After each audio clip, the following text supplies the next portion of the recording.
And welcome on in to WagerWeekly.com. Week 9 in the NFL, breaking down your Sunday card. And let's go to what could be the game of the week. 471, 472. Dallas on the road heads to Philly. Paul Nolan, this game opened at 3-46. Pretty much still a solid 3 across the board. Totals ticked up a little bit to 47. But when I look at this game, you look at Dallas, the big blowout win last week, obviously over the Rams, obviously never in doubt there. You look at Philadelphia, and the record tells you 7-1, best record in the league. But honestly, you look at their games, and you break them down. This is a team that's 7-1 that you think could be 4-4. They've won 4 games by 1 score. Overtime win against the Commanders. I mean, this is a team that it's kind of weird when you think about them because, yes, the record says they are what they are. But, boy, you break down some of what they've done, and you think, I don't know if this team is exactly peaking yet. What do you think, Paul Nolan?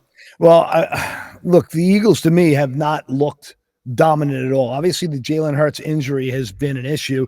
He's not running like he normally would, Lane Johnson injured. Their record with him in the lineup is 86-48. Without him, 13-22 straight up. I mean, he's a game changer. To me, this Hurts, like, he's got so much leadership. He's got so much class and dignity. He's such a dignified lad. He's not going to let anybody know. He's like the quintessential stoic. And I just love how he doesn't complain, he doesn't bitch. We saw him put the knee brace on in the second half and last week. And we know that, like, this guy, he extends plays. Now, he is not a run-first guy, but he is a guy who's very capable of changing games with his feet, with his patience. So his eyes are always downfield. He does a phenomenal job. Last week, I pounded Dallas because that was the perfect bully spot for Dallas.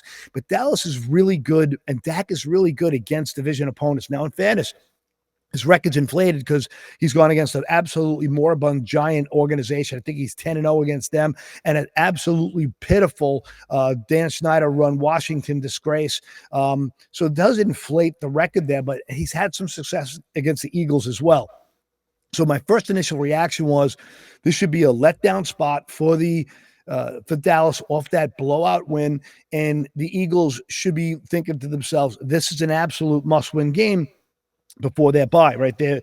Do I have that right? They're on the bye next week, and there's no weather in this game whatsoever, and this is, like, to me, such a game where they're going to let all the stops go. So remember, in the other segment I mentioned I finally used it under, but I think that there's so much. There'll be so many pass interference because A.J. Brown, for one, is uncoverable. It's impossible to cover him. He's turning into an absolute dynamic superstar. I'm leaning over in this one. My first initial reaction was I loved Philly coming out of it, especially when you can catch him under 3. 3 is a tougher number. If you buy 2.5, I'm okay with that. But over 46.5 is a home run, in my opinion. And there are 47s out there now. I set this line at 48.5. I'm all in on this over on this game only because I'm certain that both of these teams are going to get their chance. And I'm certain this is going to be like I've used the reference many times, Plinko, where it goes bang, boom, boom, blink, the ball on, the little puck in Price is Right. It's just going to go back and forth. And it's good. I just think these guys, especially in the second half, will score. If I really had to bet the Philly game now, I'd bet them in the first half. Hurts has always been much stronger in the first half. So my lean would be Philly first half, and then it would definitely be, it's not a lean, it's a full-blown play on the over. I wish I could just use a total in the circa millions. They're not available, so it is what it is. But I really like this game. What's your feeling on it?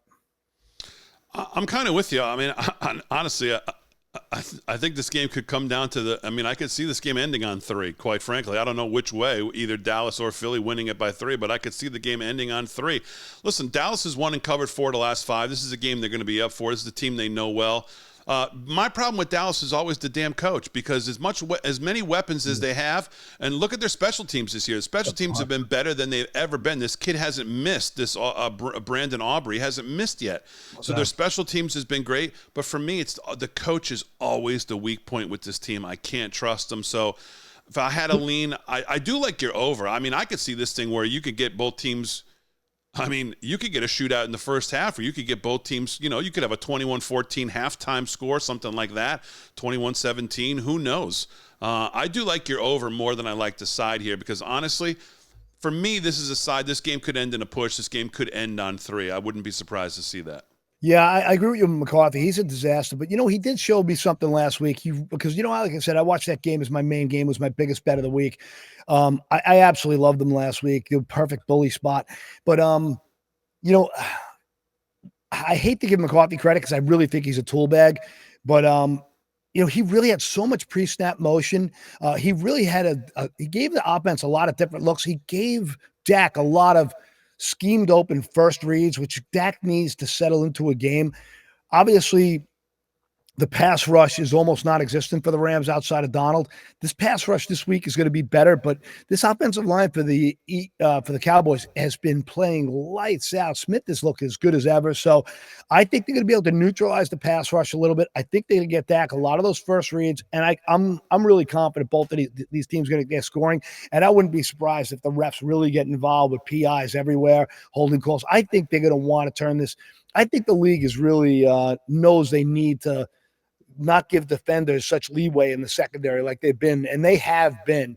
A lot of more hand jockeying, a lot more, tugging and pulling along the way in the secondary, and that ticky tacky stuff used to get called more. I think it gets called more in the second half of this year, just for the fact that ratings are not on the rise like they normally are. So, with the legalization of gambling everywhere, there's no more the moral authority, the wackos out there acting like they're holier than thou. You tax everybody on half this earnings.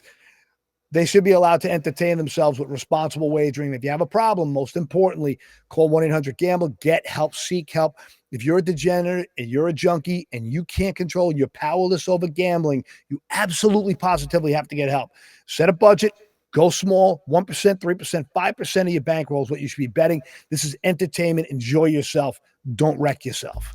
All right, that's 471, 472, Dallas and Philly. 425, probably your game of the week on Sunday, week 9 in the NFL, right here at wagerweekly.com.